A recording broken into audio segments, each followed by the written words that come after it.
गणेशाय नमः। श्री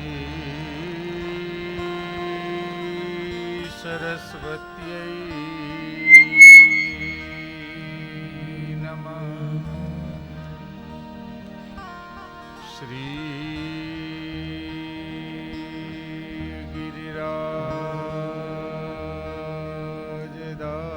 गिरिराजदारिणे नमः। श्याम सुंदर श्री यमुने महारानी नमः। श्री मदयाचार्य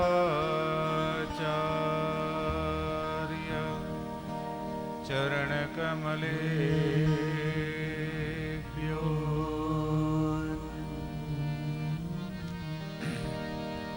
वक्रतुंड महाकाय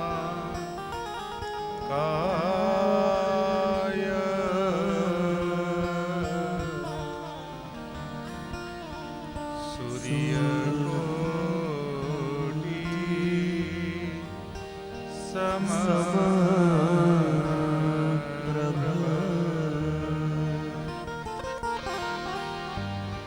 निर्विघ्नं कुरु मे देव।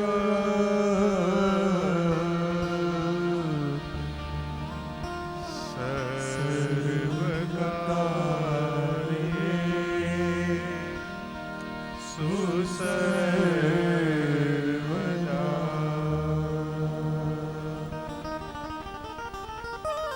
सर्वमंगलमांगल्ये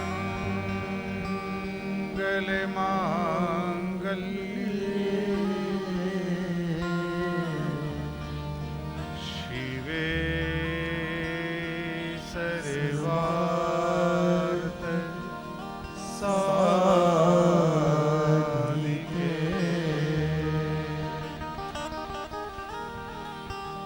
शरण्ये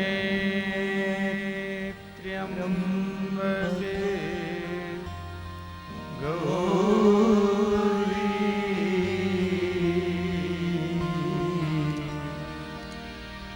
नारायणी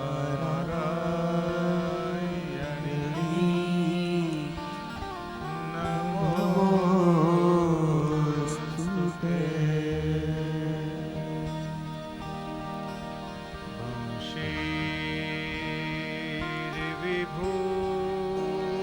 विभूषितकरा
पद कज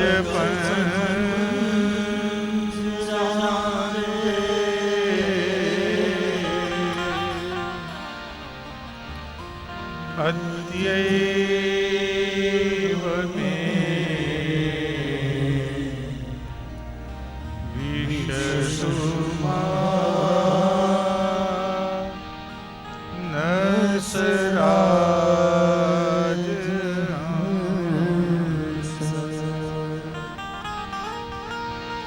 प्राण प्रयाण समये कपवात पीते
रमेशं महेशं सुरेशं दिनेशं निशीथेश्वरं वा कदाचित् जानामि चान्यत् सदाहं शरण्यं गतिस्त्वं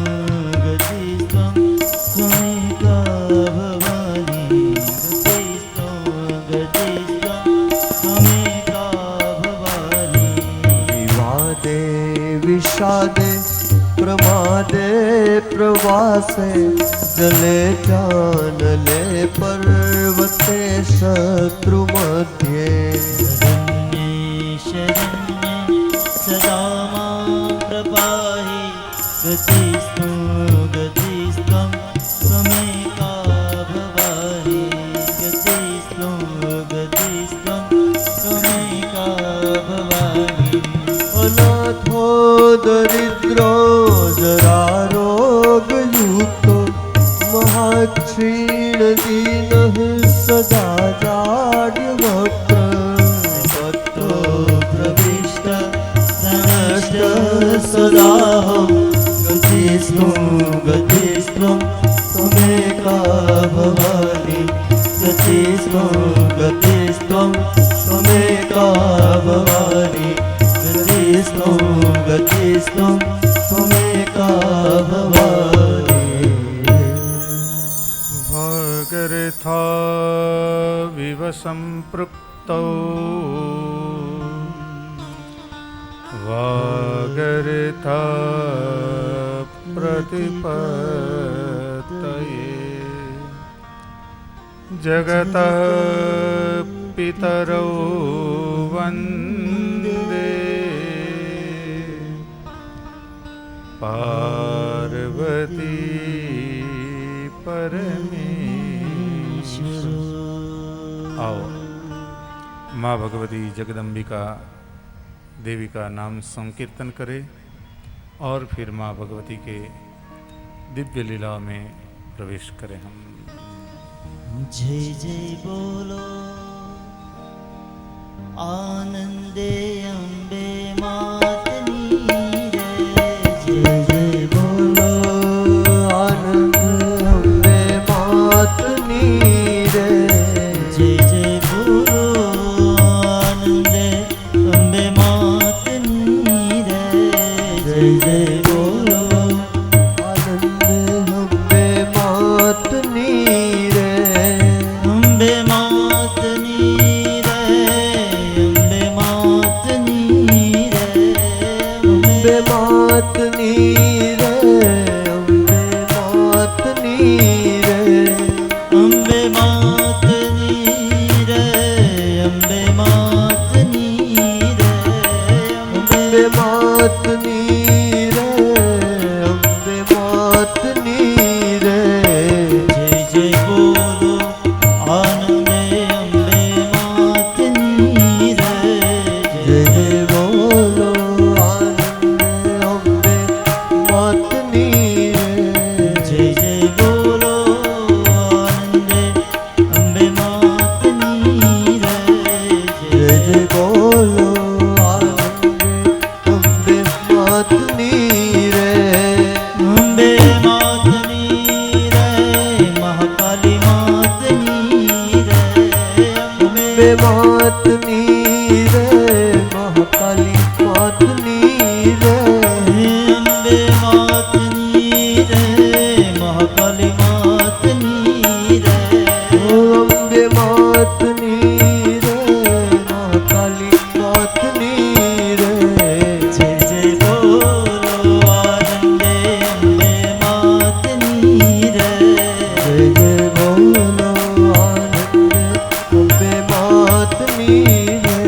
जय जय बोलो आनंदे अम्बे मातनी रे जय जय बोलो आनंद अम्बे मातनी रे अम्बे मातनी रे महालक्ष्मी मातनी रे अम्बे मातनी रे महालक्ष्मी मातनी रे अम्बे मातनी रे महालक्ष्मी मातनी रे अम्बे मातनी रे महालक्ष्मी मातनी रे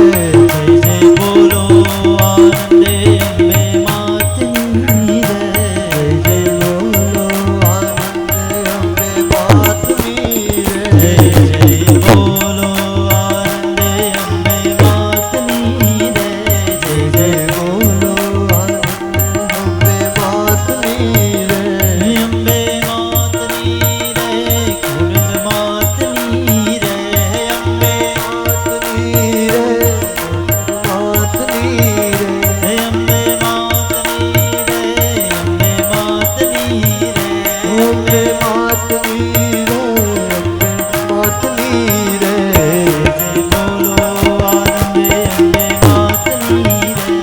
जय बोलो आनंदे अम्बे मातनी रे। जय बोलो आनंदे अम्बे मातनी रे। जय बोलो आनंदे अम्बे मातनी रे। बोल श्री अम्बे मात की जय। श्री महाकाली मात की जय। श्री महालक्ष्मी मात की जय।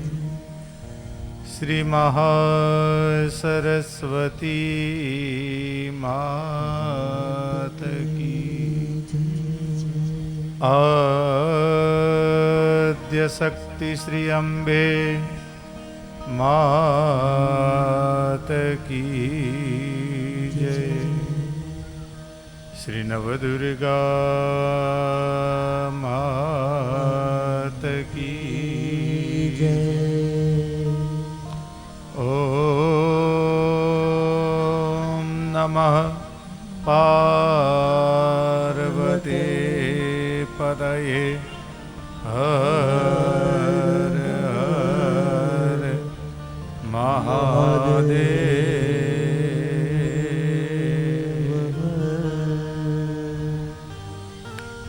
यन्तः प्रविश्य मम वाचमिमां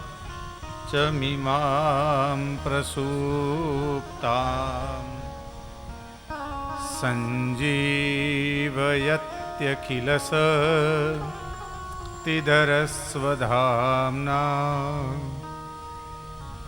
अन्यांस्तहस्तचरण श्रवणत्वगादीन् प्राणान्नमो भगवते पुरुषाय तुभ्यम्। आइए माँ भगवती जगदम्बा अखिल लोक ईश्वरी जगत जननी माँ जगदम्बिका सुखकारिणी दुखहारिणी ऐसी माँ भगवती के चरणों में प्रणाम करते हुए उन्हीं के गुणानुवाद का हम श्रवण करें, कीर्तन करें, माँ भगवती का गुणानुवाद करें। माँ भगवती जिनका हम कौन से स्वरूप से, किस स्वरूप से उनका ध्यान करें।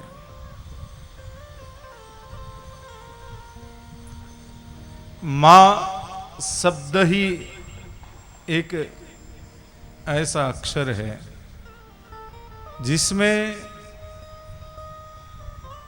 प्रेम की बौछार होती है।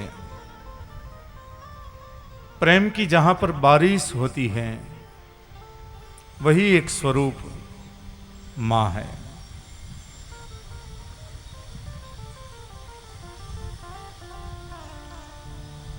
एक दिव्य ज्योति जिसे हम प्रेम कहते हैं, उसी के अनेक स्वरूप, चाहे महाकाली कहो, महालक्ष्मी कहो, महासरस्वती कहो, माँ वैष्णव देवी कहो, माँ अम्बा कहो, जगदम्बा कहो, पार्वती कहो, शिवा कहो, वैष्णवी कहो, जो जो माँ के अलग अलग स्वरूप हैं उनका एक वास्तविक स्वरूप केवल माँ ही है।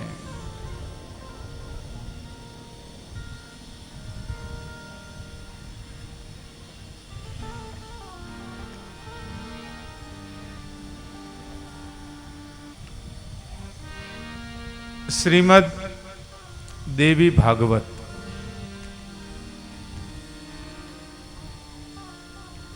दिव्य ग्रंथ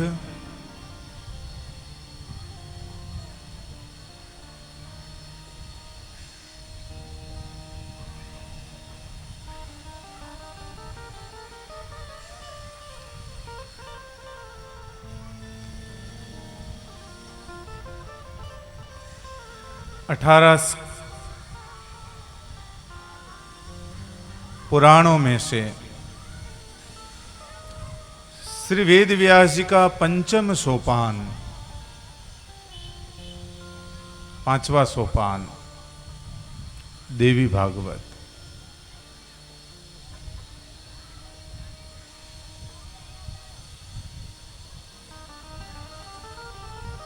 बोल श्री अम्बे मात की जय।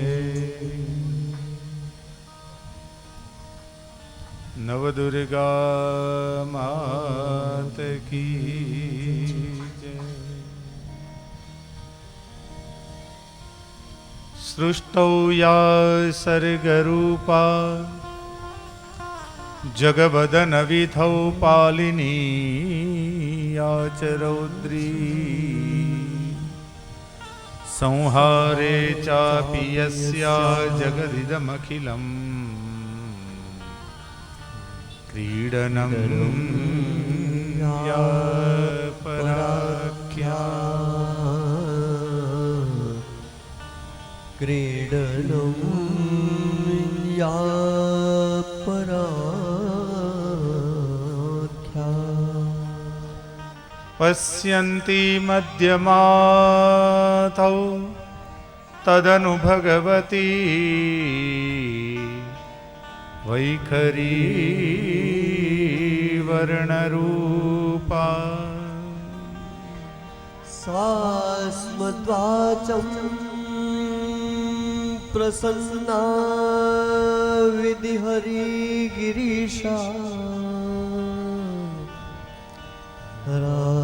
राधितालं करोतु।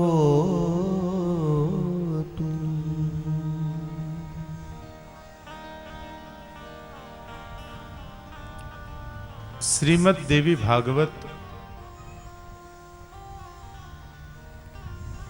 और श्रीमद् भागवत उनके स्कंद में, अध्यायों में और श्लोकों में कोई फर्क नहीं है। आप श्रीमद् भागवत जिसे कृष्ण कथा कहते हैं, उस कथा का आपने अनेकों बार अनेक अनेक स्वरूप में अनेक अनेक वक्ताओं के मुखारविंद से कथा का रसपान किया होगा, श्रवण किया होगा।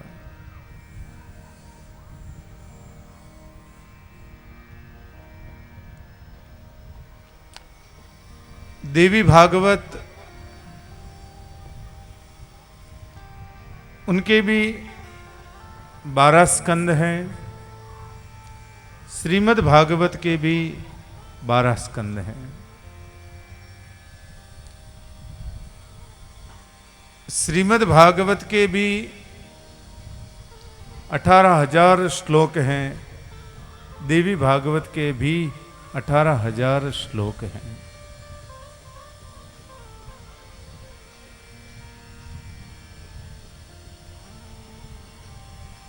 जब वेद व्यास जी ने अनेक अनेक ग्रंथों का निरूपण किया, अनेक शास्त्रों का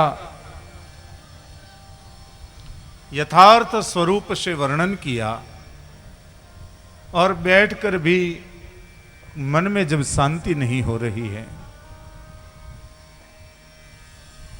अंतर मन अंदर से और कुछ कह रहा है कि वेदव्यास जी अभी कुछ बाकी है, अभी कुछ बाकी है और कुछ बाकी है। वेदव्यास जी सोच रहे हैं कि और क्या बाकी होगा। मैंने वेदों के विभाजन किए, महाभारत जैसे बड़े इतिहास का निर्माण किया, उनका भी लेखन हुआ। नारद जी की प्रेरणा से भक्ति के स्वरूप में भगवान श्री कृष्ण की दिव्य लीलाओं का वर्णन करते हुए श्रीमद् भागवत का भी निरूपण किया। अब क्या बाकी है? मेरे मन में अंदर से और भी कुछ स्पृहा हो रही है। मुझे अंदर से शांति क्यों नहीं हो रही है? ध्यान लगाते हुए वेद व्यासी ने जब सोचा, अंतर से आवाज आई कि आपने ठाकुर की अनेक लीलाओं का वर्णन तो किया, लेकिन मां बाकी है। और जब तक परिवार में पूरा परिवार एकत्रित हो, लेकिन जब तक मां का निरूपण न हो, परिवार में जब तक मां न हो, परिवार की पूर्ति नहीं होती।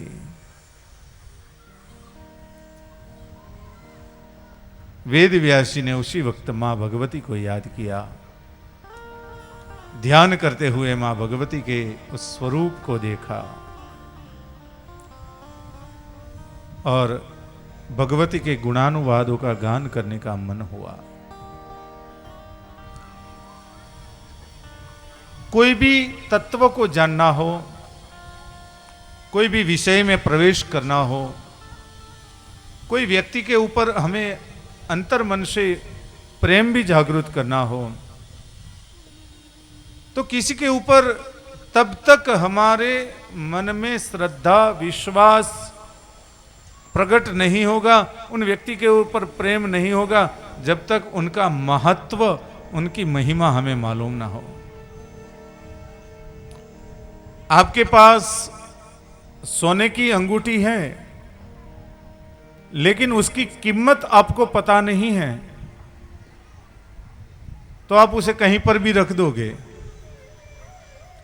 लेकिन जब आपके पास अंगूठी आई और आपने जौहरी को बताई, अंगूठी को चेक किया और पता चला कि यह अंगूठी की कीमत 25,000 रुपए है, तो उस अंगूठी को आप कहीं पर भी रखोगे? रखोगे नहीं ना। जाग रहे हो ना सब?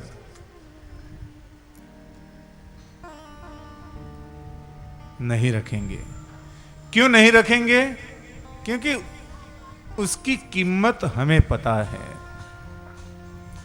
जब तक कोई भी वस्तु की या व्यक्ति की कीमत हमें पता न चले, तब तक हमारे लिए वह गौण है। लेकिन जब हमें पता चले कि यह व्यक्ति, यह वस्तु, यह शास्त्र, यह शस्त्र, इसका इतना महिमा है, हम उनकी ओर भागे चले आएंगे, उनकी ओर खींचे चले आएंगे।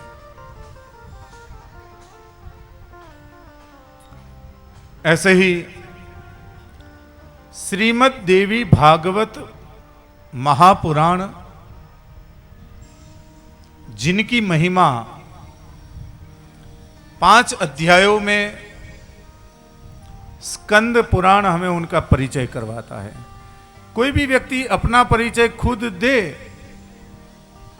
तो वो बड़ी बात नहीं हो सकती, लेकिन मेरे विषय में दूसरा कोई व्यक्ति आपको कहे कि नहीं, ये व्यक्ति, इनके पास आप जाओ, आपका कार्य होगा, इनका स्वभाव ऐसा है, इनका वर्तन ऐसा है, इनका दिल ऐसा है, इनका मन ऐसा है, इनका चरित्र ऐसा है, सारी बातें अगर कोई दूसरा व्यक्ति आपको बताए तो आपको उसके प्रति अद्भुत प्रेम जागृत होगा, उनके प्रति मान प्रकट होगा, उनके प्रति सम्मान होगा। बाकी मैं ही आपके सामने आकर बोल दूं कि भाई मैं शास्त्री जी हूं, मैं बड़ा कथाकार हूं, आप मेरी कथा सुनने आओ, तो उसमें कोई बड़ी बात नहीं रहेगी साहब।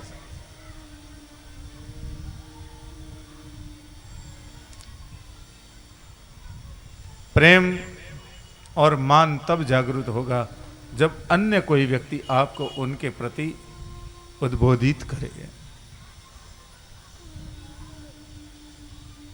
वैसे ही यह ग्रंथ जो है श्रीमद् देवी भागवत महापुराण, उनकी जो महिमा है, उनका महत्व है, उनका महात्म्य जो है 5 अध्यायों में स्कंद पुराण ने गाया है। सबसे पहले मां भगवती जो है जगदम्बा, वो कौन है, उनका स्वरूप है, वो क्या है, उनका कार्य क्या है, उनका स्वभाव कैसा है। और कोई भी व्यक्ति के विषय में अगर हमें कुछ जानना हो तो 3 बातें जाननी आवश्यक होती है। पहली स्वरूप, दूसरा स्वभाव और तीसरा कार्य। हमें अगर हमारी बेटी की शादी भी किसी लड़के के साथ करवानी है तो पहले क्या देखेंगे? लड़का कैसा दिखता है, देखेंगे ना। पहले क्या देखेंगे? लड़का का चेहरा कैसा है, उसका स्वरूप कैसा है। रूप तो बहुत अच्छा है, स्वरूप तो बहुत सुंदर है, लेकिन फिर उसका स्वभाव, उस व्यक्ति का स्वभाव कैसा है। स्वरूप अच्छा होगा लेकिन स्वभाव सुंदर नहीं होगा तो बेटी की शादी करवाएंगे? और तीसरा, वह कार्य क्या करता है, उसका बिजनेस क्या है, उसका व्यवसाय क्या है, ये भी देखेंगे। तो यहां पर मां भगवती के स्वरूप के अंतर्गत मां भगवती का स्वरूप, मां भगवती का स्वभाव और मां भगवती के कार्य, उनके विषय में सबसे पहले बातें बताइए। वे भगवती जिनका हम गुणानुवाद गाने जा रहे हैं, जिनकी लीलाओं का हम संस्मरण करने जा रहे हैं, वो प्रेम की मूर्ति, चाहे मां भगवती का स्वरूप काली का ही क्यों न हो, मां भगवती का स्वरूप काली का ही क्यों ना हो, महाकाली क्यों ना हो, उसका क्रूर स्वरूप हमें दिखता है, लेकिन एक क्रूर स्वरूप क्यों है, ये कठोर स्वरूप क्यों है, किसके लिए है? सुंदर स्वरूप में मां भगवती जब प्रकट हुई तो असुरों को मारने के लिए सुंदरता से नहीं मार सकती। आप प्रेम से किसी भी व्यक्ति को, कोई दुष्ट व्यक्ति हो, उसको मारना चाहो तो जोर से मार नहीं सकते। किसी को अगर मारना है तो पूर्णतः क्रोध का आवेश होना जरूरी है। जब तक आपके भीतर में अंदर से पूर्ण क्रोध नहीं होगा तब तक आप किसी को सजा नहीं कर पाओगे, किसी को मार नहीं सकोगे। मुझे किसी को मारना है तो मारने के लिए अंदर पूर्णतः क्रोध आना जरूरी है। और दुष्टों का जब संहार करना है, शुंभ निशुंभ चंड मुंड आदि को मारना है, तो उनको मारने के लिए क्रोध का स्वरूप तो होना जरूरी है। इसीलिए मां भगवती महालक्ष्मी, उनका कौशिकी स्वरूप, उनका सुंदर स्वरूप, और उसी सुंदर स्वरूप में से मां भगवती ने मां काली का एक स्वरूप प्रकट किया है। लेकिन वो भद्र स्वरूप है, उनका स्वरूप जो है काली तो है, लेकिन कैसी काली है? वह भद्र काली है। भक्तों के लिए भद्र करने वाली, भक्तों का कल्याण करने वाली वह मां भगवती का स्वरूप है। भद्र का अर्थ है कल्याण।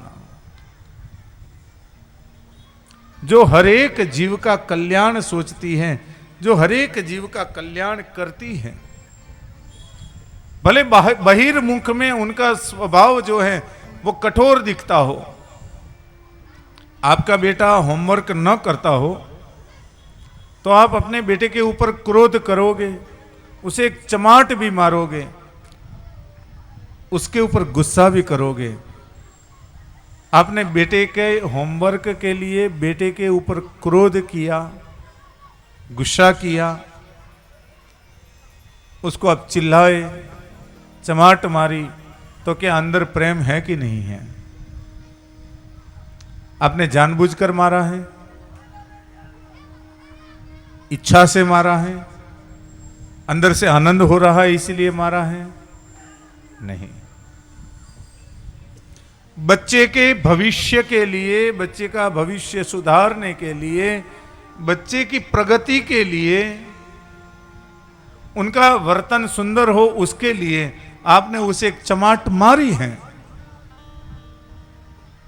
लेकिन हाथ जब आपका आपके बेटे के ऊपर उठा है तो जितना दर्द आपके बेटे के हुआ है उससे 100 गुना ज्यादा दर्द आपके हृदय में हुआ है।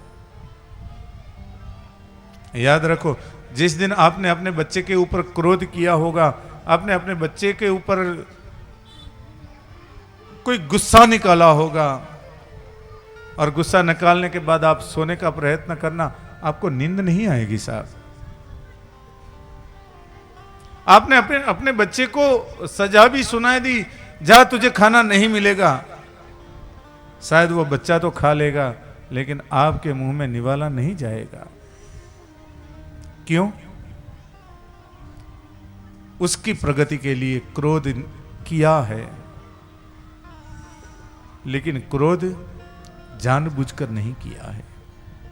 मां भगवती ने कठोर स्वरूप लिया है, काली का स्वरूप लिया जरूर है, लेकिन वो काली का स्वरूप लिया क्यों है?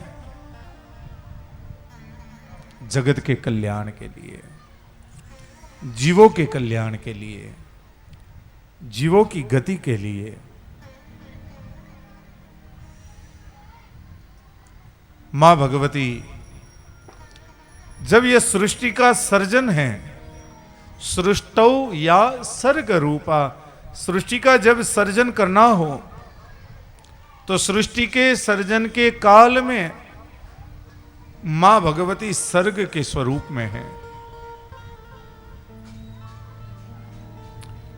सर्ग का अर्थ है सर्जन, सृजन, प्रकट करना।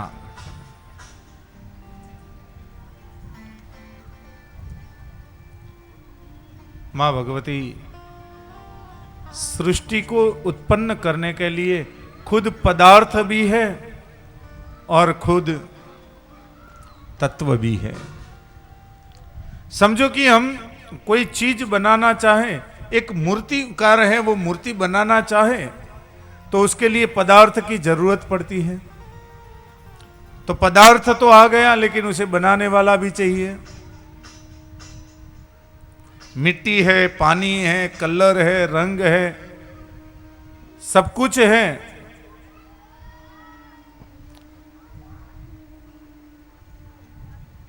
लेकिन मिट्टी पड़े पड़े वह मूर्ति तो नहीं बन पाएगी।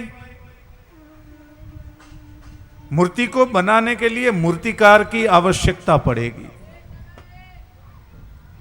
यहां पर मिट्टी भी वही है, मूर्तिकार भी वही है, बनने वाला भी वही है, बनाने वाला भी वही है। समझो कि ये माइक जिनका है उनको कहा जाए कि भाई आप माइक बनाओ, तो वो माइक बनाएंगे सही, लेकिन उनको बोला जाए कि आप आकर सामने खड़े हो जाओ और आप माइक बन जाओ, तो वो माइक बनाने वाला माइक बना सकता है लेकिन माइक बन नहीं सकता। और इसी माइक को बोला जाए कि आप माइक बनाओ, तो ये माइक लोहा जो है वो माइक बन सकता है, लेकिन वह माइक दूसरा बना नहीं सकता। हम गेहूं का आटा लाकर उससे रोटी पका सकते हैं, लेकिन खुद रोटी बन नहीं सकते। गेहूं का आटा पड़ा है तो वह आटा खुद रोटी बन सकता है, लेकिन आटा चाहे तो वो रोटी बना नहीं सकता। लेकिन मां भगवती बन भी सकती है और बना भी सकती है। जो खुद प्रकट हो भी सकती है, प्रकट कर भी सकती है। जीवात्मा और परमात्मा दोनों के बीच में फर्क क्या है? जीवात्मा है, वो है तो अंश ही परमात्मा का। जैसे कि कोई एक लकड़ी जल रही हो और उस लकड़ी, जलती हुई लकड़ी को, उसके अंगारों को कोई एक पत्थर के साथ पटका जाए तो उसमें से कई अंगारे प्रकट होंगे और अलग अलग जगह पर बिखर जाएंगे। बिखरे हुए अंगारे हैं, वही लकड़ी का ही स्वरूप है, उनका ही तत्व है, उनके ही अंगारे हैं, लेकिन अब अलग हो गए हैं, तो उनका स्वरूप भी अलग हो गया। एक जलती हुई लकड़ी थी, अब उनके छोटे छोटे अंगारे हो गए तो उनका स्वरूप अंगारों के स्वरूप में बढ़ गया।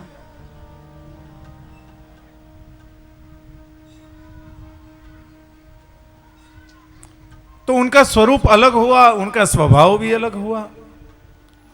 एक बड़ी जलती हुई लकड़ी थी तो उससे आप खाना पकाओ, पानी गर्म करो, कुछ भी करो, कर सकते थे, लेकिन छोटे छोटे अंगारे हो गए तो उनके ऊपर आप कुछ भी तत्व रखोगे तो उतना तापमान नहीं दे पाएगा। उनमें फर्क हुआ। तो फर्क क्या है?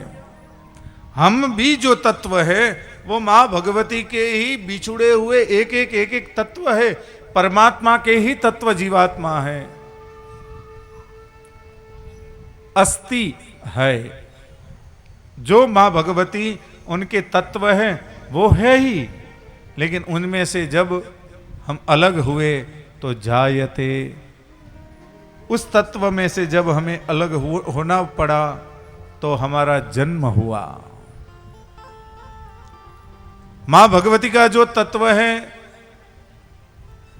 वो है ही, न उसे जन्म लेना पड़ता है, न उसे बढ़ना पड़ता है, न उसे छोटा होना पड़ता है। लेकिन यहां जो है वह जायते, उसे जन्म लेना पड़ता है। विपरिणमते, उसका प्रकार जो है धीरे धीरे धीरे धीरे धीरे उसका परिणाम अलग अलग अलग तत्व में बढ़ता है। बालक का जन्म हुआ उस वक्त की आप तस्वीर लीजिए, और बालक का जन्म होने के बाद बालक 10 दिन का हुआ तब की तस्वीर लीजिए, 1 महीने का बालक हुआ तब की तस्वीर लीजिए, 1 साल का बालक हुआ तब की तस्वीर लीजिए। सारी तस्वीरों में आपको फर्क दिखेगा। विपरिणमते, अपक्षीयते, कभी बालक बड़ा होता है, कभी मोटा होता है, कभी छोटा होता है, कभी क्षीण होता है, कभी वृद्धि होती है। वर्धते, दिन दिन दिन दिन दिन दहाड़े बालक बढ़ता जाता है। आज देखा है तो इतना सा दिख रहा है, 1 साल के बाद देखोगे तो आपको वो बड़ा भी दिखेगा। वर्धते,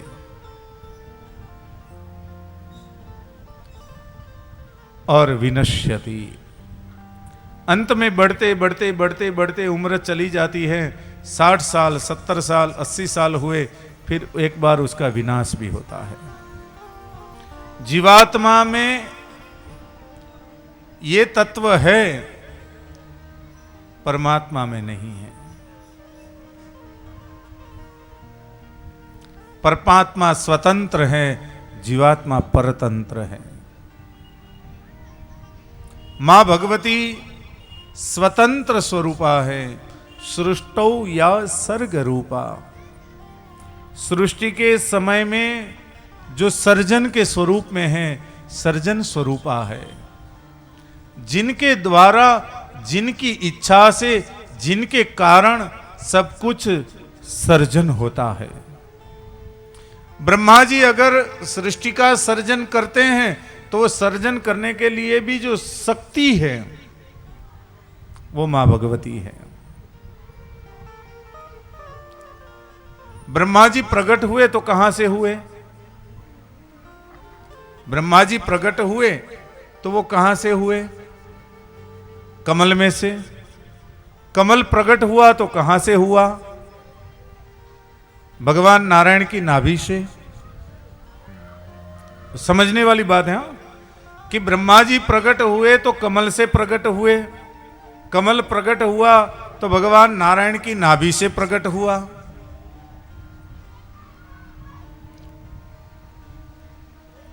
तो वो भगवान है नारायण। नारायण जहां पर हैं स्थिर, वो किसके ऊपर हैं? शेष सैया के ऊपर। अब शेष की जो सैया है वह किसके ऊपर स्थिर है? पानी के ऊपर। पानी कहां है? पानी को रोकने के लिए भी, पानी को भरने के लिए भी पात्र तो चाहिए, और उसको टिकाने वाला जो पात्र है, वो पात्र जो है वही मां भगवती है।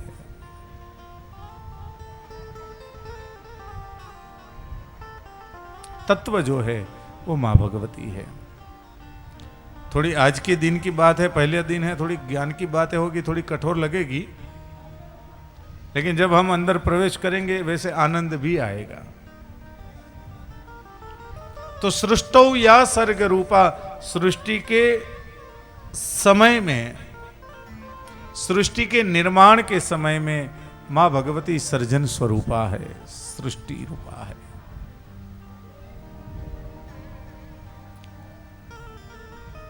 पालिनी या च रौद्री, जगत का जब पालन करना है और जगत को जब चलाना है, तो जगत को चलाने के समय में जो पालिनी है, पालन करने वाली है, वो भी मां भगवती ही है। उनका स्वरूप ही पालिनी है। सृष्टि के निर्माण के समय में उनका स्वरूप जो है वह सर्ग स्वरूप है, सर्जन स्वरूप है। सृष्टि को जब चलाना है तो सृष्टि को चलाने के समय में मां भगवती का जो स्वरूप है वह पालिनी स्वरूप। और याद रखो, बच्चों का लालन पालन जो मां कर सकती है, 1000 प्रयत्न करने के बाद भी उतना पालन वो पिताजी नहीं कर पाते। एक दिन के लिए आप पिताजी के पास बच्चे को छोड़ के चले जाओ और बोलो कि इनका ध्यान आप रखना, हम कमाने के लिए चले जाते हो, बताओ कर पाएंगे? आपके छोटे बच्चे भाई साहब के हाथ में छोड़ के आप निकल जाओ, दिन में 50 बार फोन आएंगे, ये क्या करना है, ऐसे कैसे करना है, ये खा नहीं रहा तो उसे खिलाना कैसा है, उसे पानी कैसे देना है, उसको पिलाना कैसे है, उसको कैसे ले जाना है, क्या करना है।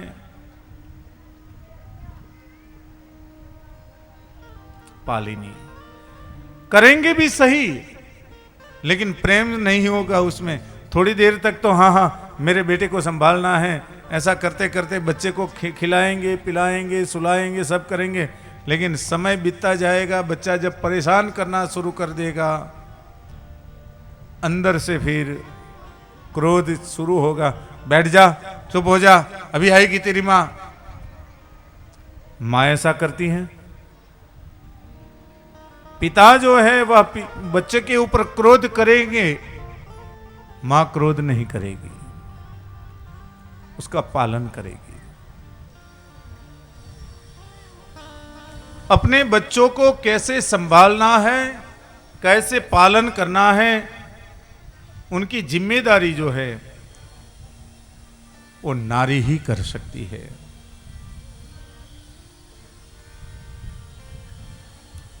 शास्त्रों में इसीलिए तो कहा है कि नारी तू नारायणी। नारी जो है उसको नारायणी का स्वरूप दिया है, पालिनी है। और नारी के अनेक रूप है, एक रूप नहीं है।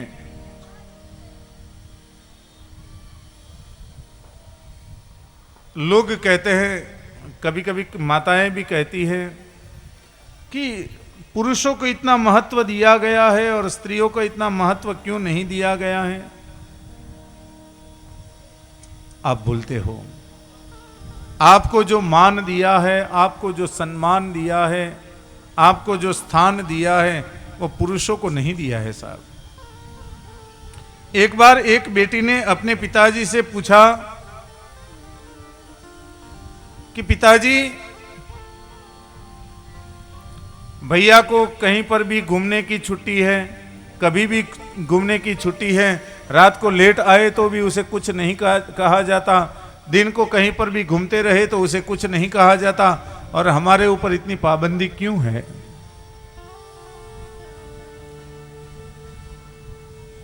पिताजी ने बहुत सुंदर जवाब दिया कि बेटे, तू लोहे की दुकान पर गई है? हाँ पिताजी। उनके यहां पर कितना सारा लोहा पड़ा रहता है? बहुत सारा।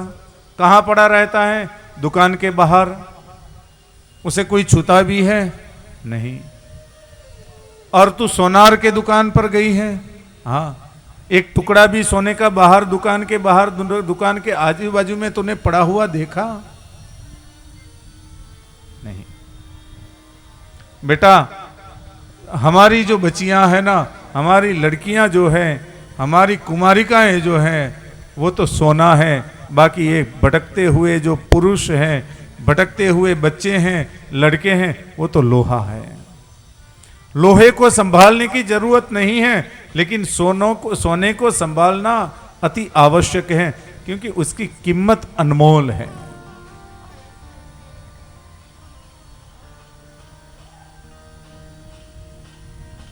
उनका सम्मान होता है, उनका आदर होता है, उनका एक अलग स्थान होता है। तो कभी भी पुरुषों के लाइन में आने के लिए आप प्रयत्न करो ही नहीं, क्योंकि पुरुष से तो बहुत ऊपर आपका स्थान है। नारी का जो स्थान है, माताओं का जो स्थान है, बहनों का जो स्थान है, वैसे आप देखने जाओ, आपको ऐसा लग रहा है कि हम घर में हैं, हमें ये करना है, लेकिन आपका जो स्थान है वो बहुत ऊपर है। अगर आप पुरुषों के साथ में आप समानता के स्वरूप में जाना चाहोगे, तो आप ऊपर से नीचे आओगे, नीचे से ऊपर नहीं जाओगे। तत्व, उसका स्थान हमें जो दिया है उसे संभालो।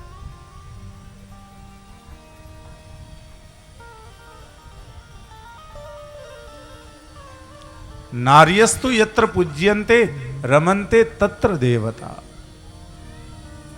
हमारे शास्त्रों में कहा है कि जहां पर नारी का सम्मान होता है, नारी का पूजन होता है, नारी का अर्चन होता है, नारियों का मान सम्मान होता है,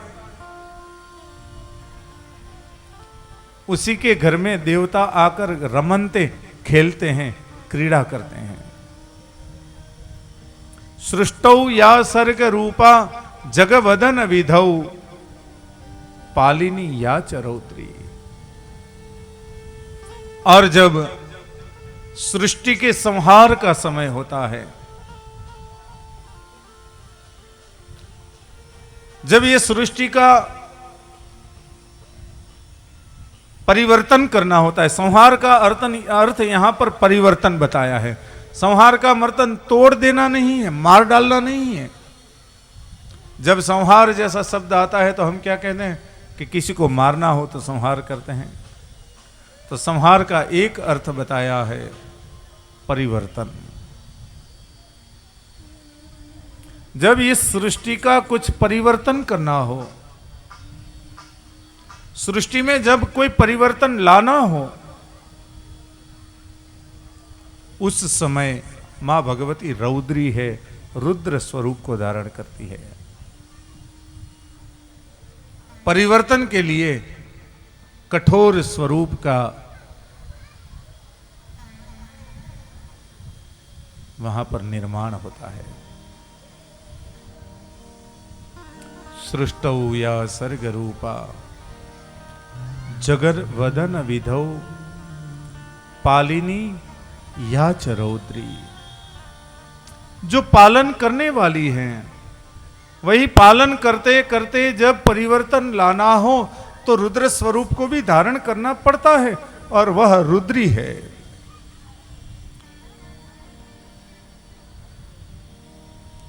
निर्माण करने का कार्य भगवान ब्रह्मदेव का है, लेकिन निर्माण करने के समय में ब्रह्मा जी को जब निर्माण करना है तो निर्माण करने के लिए जो तत्व चाहिए, जो शक्ति चाहिए, वो शक्ति मां भगवती सर्ग रूपा है। पालन करना है भगवान नारायण का कार्य, लेकिन नारायण को जब सृष्टि का पालन करना हो तो सृष्टि के पालन के लिए पालिनी तत्व जो चाहिए वह तत्व मां भगवती है।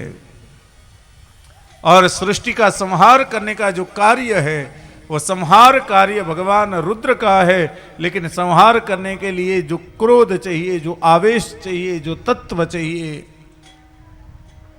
वो तत्व रौद्री के स्वरूप में मां भगवती है।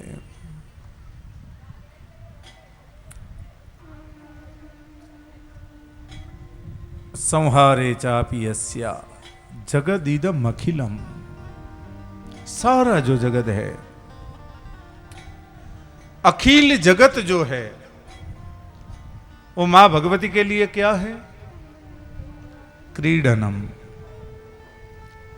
ये सारा जो जगत है वो मां भगवती के लिए क्रीड़ा का आंगन है।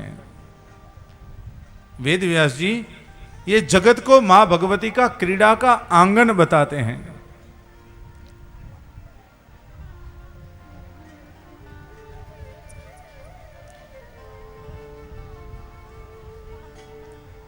हम घर में बगीचा बनाते हैं, घर बनाते हैं, क्यों बनाते हैं? बच्चों के लिए खिलौने लाते हैं, क्यों लाते हैं? एको हम बहुश्याम। मां भगवती जब एक है, कुछ तत्व नहीं है, उनका एक स्वरूप है, एकाकारम, एक आकार है।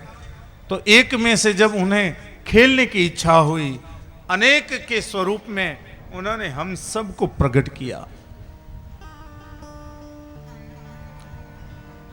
ये जो पूरी सृष्टि है उसका निर्माण क्रीडनम, एक ही हेतु है मां भगवती का, क्रीड़ा।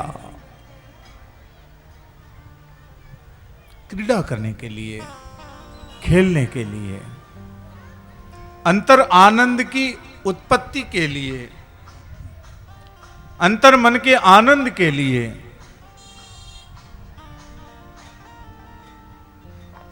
मां भगवती ने इस सृष्टि का निर्माण किया।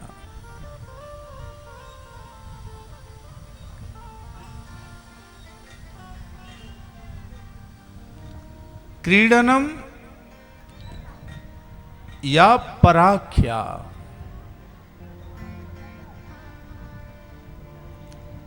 ये दूसरों के लिए नहीं, मां भगवती ने सृष्टि का सर्जन जो किया है वो मां भगवती ने अपने लिए ही, अपने आनंद के लिए, अपनी अनुभूति के लिए, अपने सहचरण के लिए सृष्टि का सर्जन किया है। मां भगवती उसी के साथ खेलती है, उसी के साथ आनंद करती है।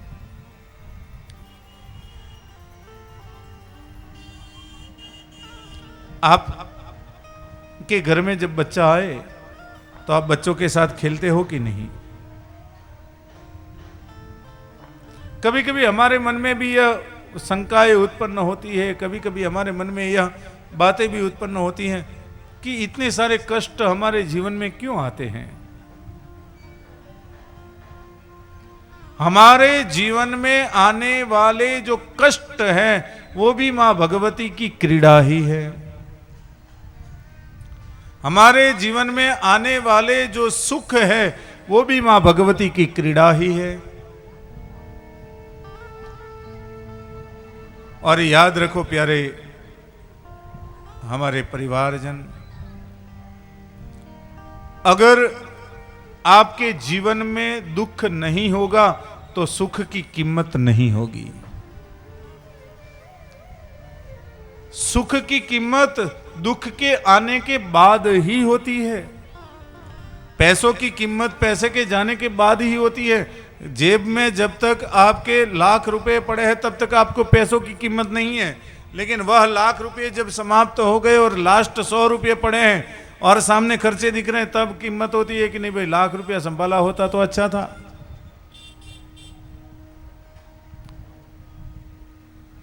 जाने के बाद कीमत होती है।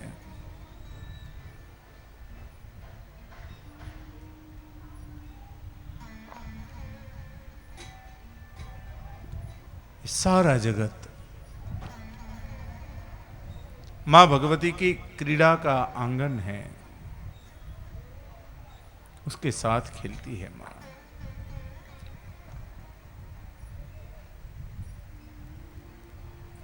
पश्यन्ति मध्यमाथौ तदनु भगवती वैखरी वर्ण रूपा। इस संसार में मां भगवती के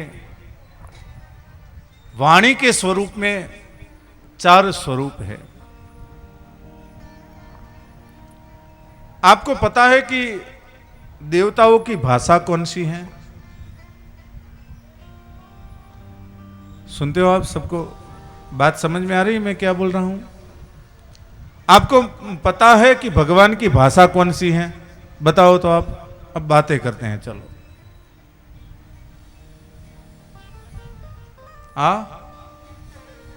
संस्कृत भाषा तो आप हिंदी में बोलोगे तो भगवान नहीं सुनेंगे। भगवान की अगर भाषा संस्कृत है तो आप गुजराती में बोलोगे तो वो समझेंगे कि नहीं समझेंगे? मराठी में उनकी प्रार्थना करोगे तो वो सुनेंगे कि नहीं सुनेंगे? अगर नहीं सुनेंगे तो मराठी में भजन क्यों करते हो? गाली न लोटांगण वंदी न चरण ढोड़िया निपाही न रूपे तुझे प्रेमे आलिंगण आनंदे पूजने भावे उवाड़ी न मणे नामा। अब क्यों मराठी में स्तुति करते हो? भगवान की भाषा अगर संस्कृत है तो दूसरी भाषा नहीं समझेंगे वो।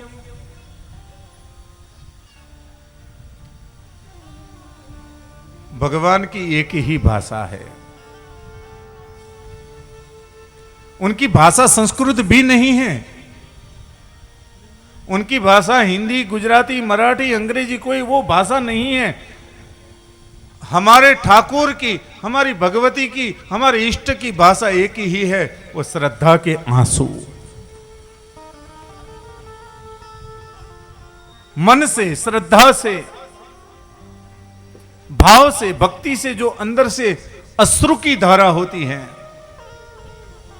हृदय में से जो श्रद्धा सुमन प्रकट होते हैं, हमारी श्रद्धा जो है, श्रद्धा की भाषा ही भगवान की भाषा है।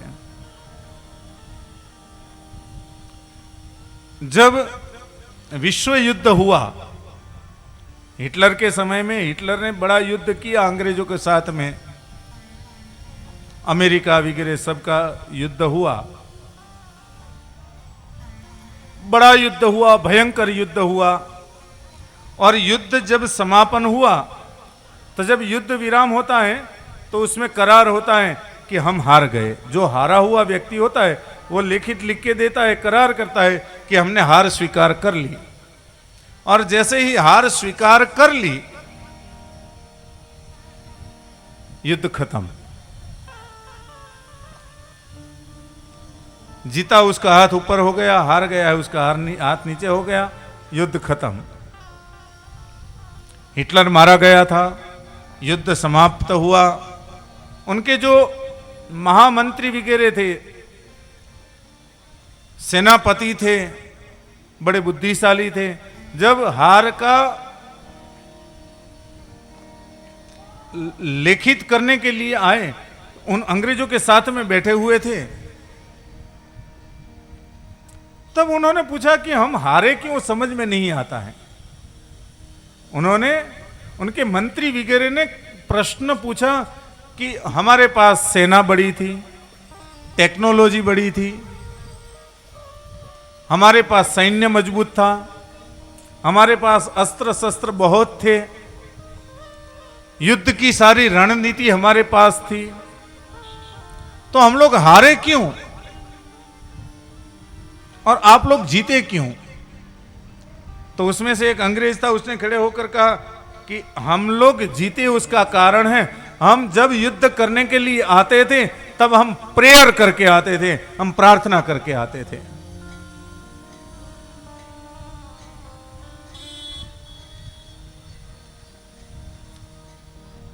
उन्होंने कहा प्रार्थना तो हम भी करते थे, प्रेयर तो हम भी करते थे।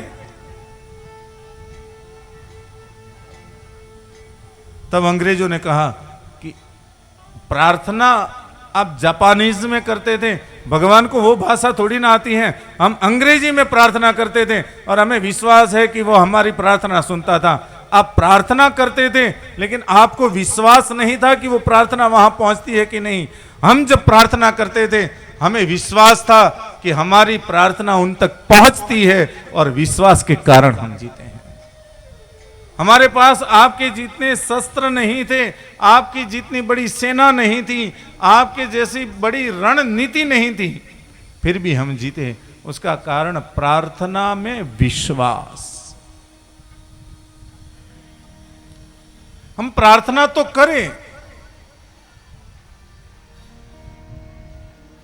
लेकिन प्रार्थना करते वक्त अगर आपके मन में विश्वास नहीं होगा, आपके मन में श्रद्धा नहीं होगी कि हम जो प्रार्थना कर रहे हैं वो वहां तक पहुंचती है कि नहीं,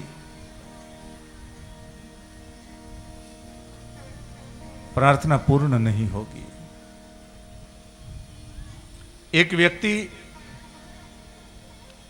बहुत सालों तक भगवान का नाम संकीर्तन करता रहता था, भगवान का जप करता था। तब आकाश में से आकाशवाणी हुई कि अरे भक्त, तू जो भक्ति कर रहा है, तू जो जप कर रहा है, तू जो तप कर रहा है, वो मुझे मंजूर नहीं है। तब वह व्यक्ति खड़े होकर नाचने लगा। किसी ने पूछा कि आकाशवाणी हुई, तू भक्ति कर रहा है, तेरा मंत्र जाप हो रहा है, वो भगवान ने आकाश में से उन्होंने बोलकर कहा कि मुझे वो तुम्हारा जप स्वीकार नहीं है, तो भी तू नाच रहा है। उस व्यक्ति ने कहा कि भले भगवान को मेरे मंत्र जाप स्वीकार हो चाहे न हो, लेकिन वो जानता तो है कि मैं जाप कर रहा हूं, और वो जानता है तो मेरी श्रद्धा है एक दिन वह स्वीकार भी करेगा। इसलिए मां भगवती से कभी भी प्रार्थना करें। हमारे गुजरात में एक संत हुए वल्लभ भट्ट, उन्होंने मां भगवती की दिव्य स्तुति की है। वाणी दीजिए मां भगवती, उनसे वाणी मांगी है कि हे मां बहुचरा, हमें चाहिए तो क्या चाहिए, हमने शू आप हो, तो कि हमें वाणी दो। वाणी ही एक सर्वस्व है जो मनुष्य को कहीं पर भी ले जा सकती है। वाणी आपने सरस्वती मां बोचरा, गुण तमारा गवाए है मां। वाणी आपने सरस्वती मां बोचरा, गुण तमारा गवाए। वाणी आपने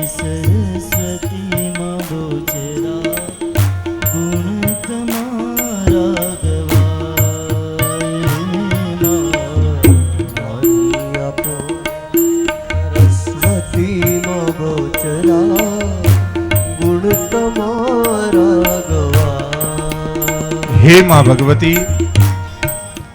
ऐसी वाणी दीजिए कि मेरे मुंह से हमेशा तुम्हारे ही गुणानुवाद हो, तुम्हारी ही लीलाओं का वर्णन मैं करता रहूं। आपके लिए मेरा जीवन समर्पण हो। मां भगवती के 4 स्वरूप वाणी के बताए,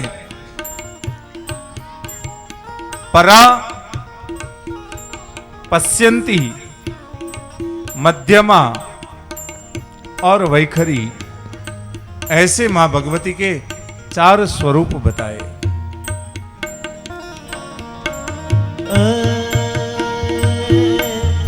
गुण जानी ने कृपा करो मां बोचरा, गुण तमारा गवा। गुण जानी ने दया करो मां बोचरा, गुण तमारा गवा। आद्य शक्ति तुझ में नमो मां बोचरा, गुण तमारा गवा। आद्य शक्ति तुझ में नमो मां बोचरा, गुण तमारा गवा। या कुंदेन्दु तुषार हार धवला, या शुभ्र वस्त्रावृता, या वीणा वरदंड मंडित करा, या श्वेत पद्मासना,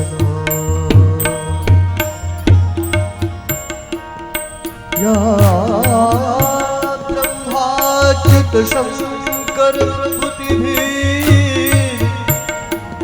देवे सदा वन्दिता, सा मां पातु सरस्वती भगवती, निशेष जाड्या।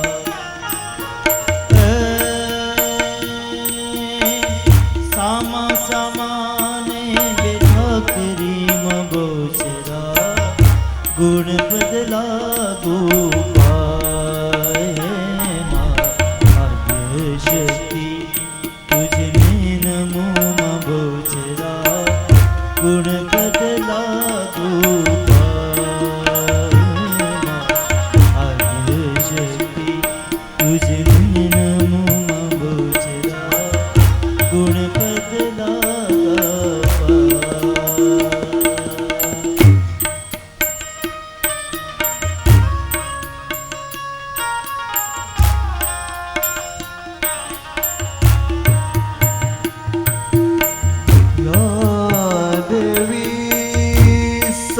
सर्वभूतेषु वाणी रूपेण संस्थिता, नमस्तस्यै नमस्तस्यै मां, नमस्तस्यै नमो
बोचरा गुण तुम्हारा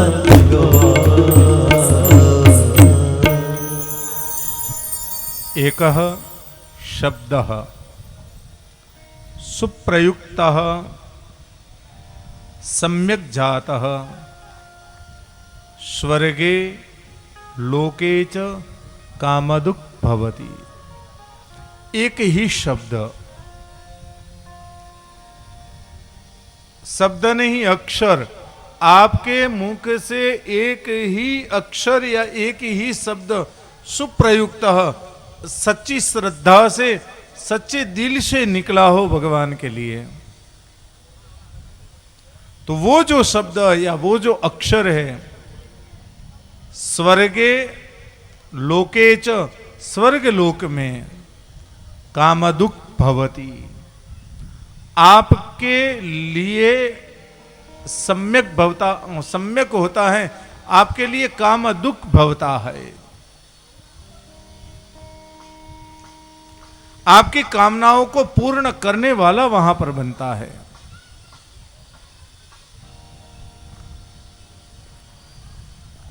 प्रार्थना अंतर मन से की गई प्रार्थना वहां पर स्वीकृत होती है। वाणी के 4 प्रकार बताए। एक वाणी जिसका नाम है परावाणी।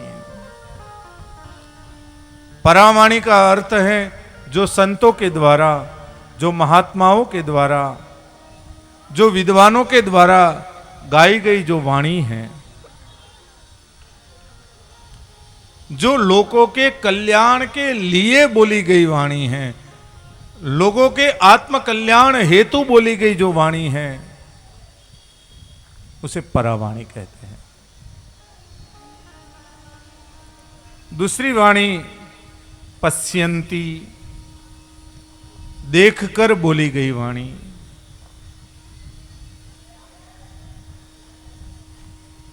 खाली देखा और इशारे से काम हो गया। चित्र है तो चित्र बोलता नहीं है, लेकिन वो चित्र बोलता भी है। आप एक बार चित्र को देखोगे तो उसमें से आपको समझ में आएगा कि ये चित्र क्या कहना चाहता है।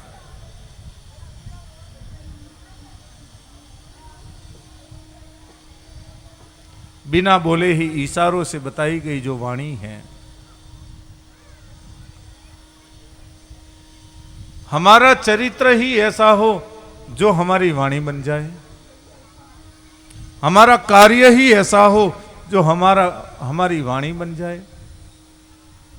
कि नहीं, जीना है तो इनके जैसे जिए, चलना हो तो इनके जैसे चले, भोजन करना है तो इनके जैसे करे, सत्कर्म करना हो तो इनके जैसे करे। जो चरित्र है वह चरित्र ही लोगों को सीख दे दे, उन्हें बोलने की जरूरत नहीं है, बिना बोले ही जो बता दे। दृश्य के स्वरूप में दूसरी वाणी है पश्यंती वाणी। तीसरी वाणी मध्यम प्रकार की वाणी। एक शब्द से अगर कार्य पूर्ण होता हो तो एक वाक्य नहीं बोलना चाहिए। एक वाक्य से अगर हमारा कार्य बनता है तो उसके लिए पूरा निबंध नहीं लिखना चाहिए। भाई कुर्सी यहां रख लो, बोल दिया, और कुर्सी यहां रखो, इतने शब्द मात्र से अगर कुर्सी यहां पर आ जाती है तो भाई आप यहां आओ, वहां जाओ, वो कुर्सी पड़ी है उसे उठाओ, उठाकर चल के आओ, सीढ़ी चढ़ो और यहां रख दो। बोलने की जरूरत है इतना सारा? कुर्सी को यहां मंगवाने के लिए अग्रवाल जी कुर्सी लेके आओ, बात हो गई खत्म, कुर्सी आ गई। तो उसके लिए लंबी चौड़ी बात करने की जरूरत नहीं है। तो एक मध्यम में केवल 2 शब्दों में जहां पर पूर्ण होता है और ऐसी जो वाणी बोली जाती है उसे मध्यम प्रकार की वाणी कहते हैं। और चौथी वाणी वैखरी। वैखरी का अर्थ है सर्व जीवों की वाणी, मनुष्य की, पशु की, पक्षी की, जीव समुदाय की, मेरी, आपकी, ये जो सारी जो प्राकृतिक भाषा जो है, लौकिक भाषा जो है, उसे वैखरी वाणी कहते हैं। लोगों के व्यवहार के हेतु उपयोग कर में आने वाली जो वाणी है उसे वैखरी वाणी कहते हैं।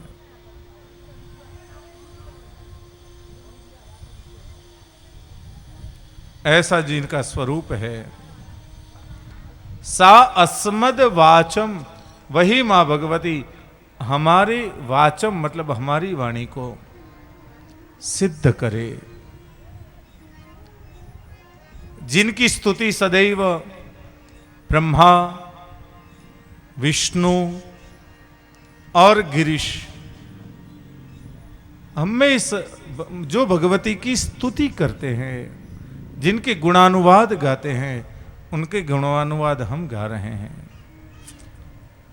आदि अलंकरोतु आराधिता गिरीशा विधि हरि। जिन्होंने ब्रह्मा, विष्णु और महेश उनके द्वारा गाई हुई स्तुति को जिन्होंने अलंकृत किया है, वो मां भगवती हमारी वाणी का भी स्वीकार करे। एक श्लोक में यह मंगलाचरण करते हुए दूसरे श्लोक में नारायणं नमस्कृत्य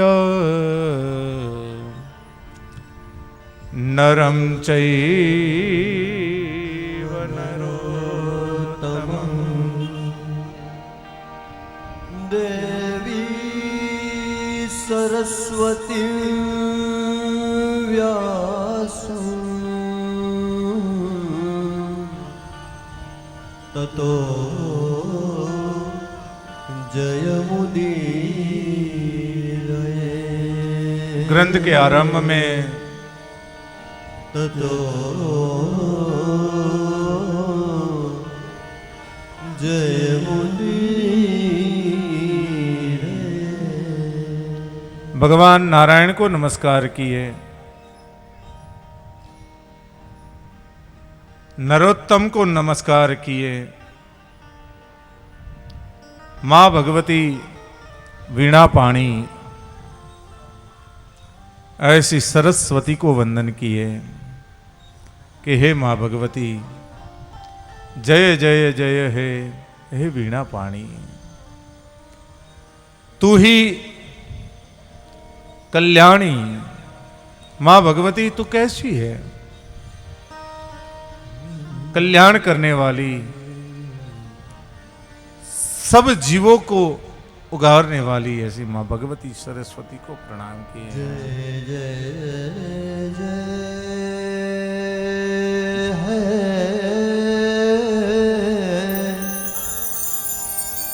वीणा पाणी। जय जय जय जय वीणा पाणी। जय जय जय है वीणा पाणी। जय जय जय है वीणा पाणी। शिव कल्याणी मात भवानी। शिव कल्याणी मात भवानी। शिव कल्याणी मात भवानी। शिव कल्याणी मात भवानी। जय जय जय वीणा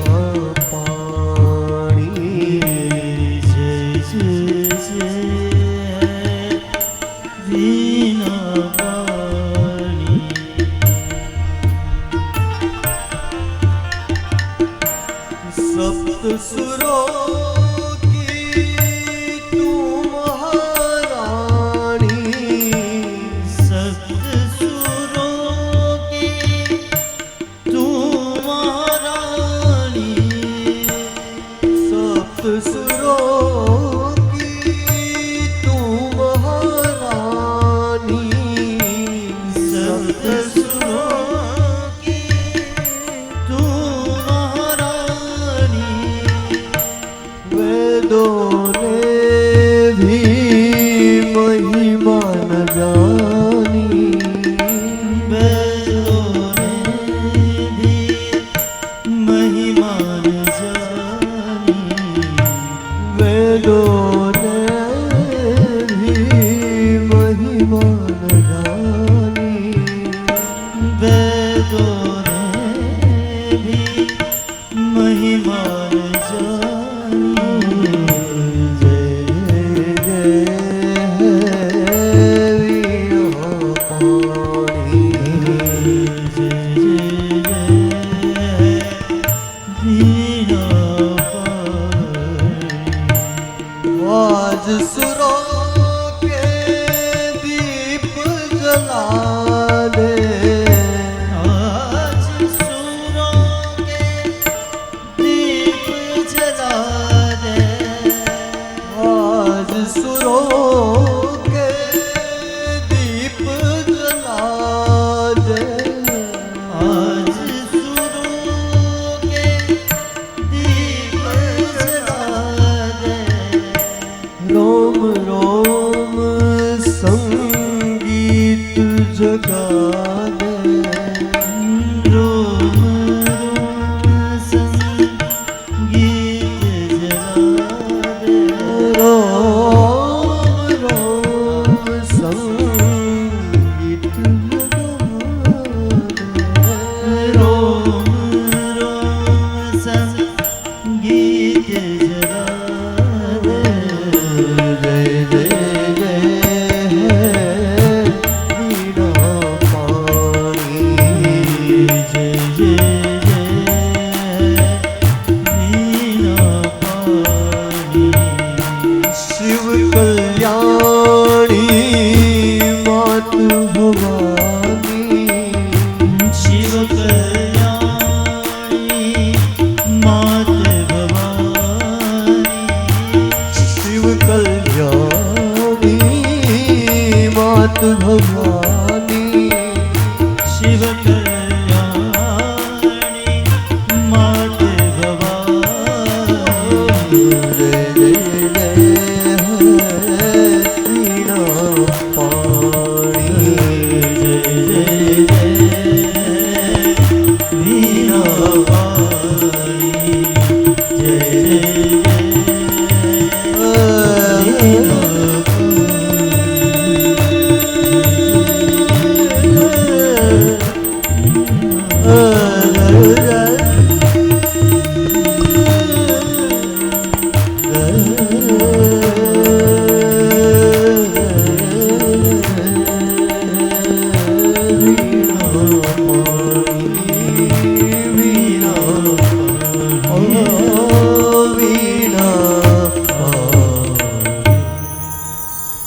माँ भगवती सरस्वती को वंदन करके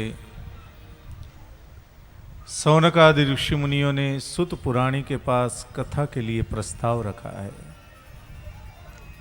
कथा विषय में सौनक आदि ऋषि मुनियों ने सूत जी से कुछ प्रश्न पूछे हैं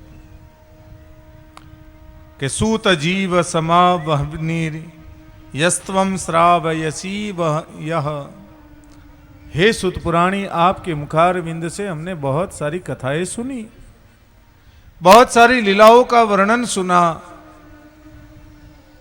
भगवान विष्णु का दिव्य चरित्र, सर्व पाप हरम पुण्यम विष्णुश्चरित मदभूतम, सर्व पापों को नाश करने वाला, पुण्य की वृद्धि करने वाला, ऐसा भगवान विष्णु का चरित्र हमने सुना।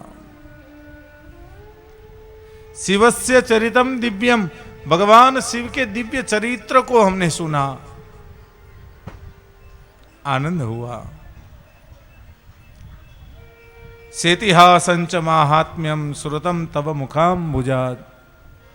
भगवान, इतिहास आदि की कथाएं भी हमने आपके मुखार विंद से बहुत सुनी,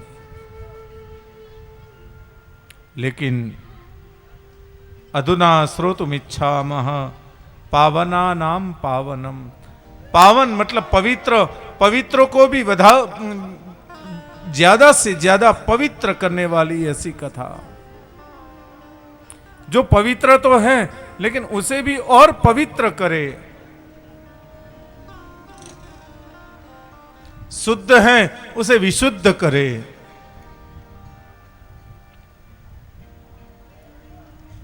जैसे सुवर्ण शुद्ध तो है ही, लेकिन उसके ऊपर थोड़ी सी मिट्टी लग गई है तो उसे साफ कर दे तो एकदम चमकीला हो जाता है। वैसे जो पवित्र है उनको भी और पवित्र करे, उनको और विशुद्ध करे, ऐसी कथा सुनाइए। भुक्ति मुक्ति प्रदम नृणाम।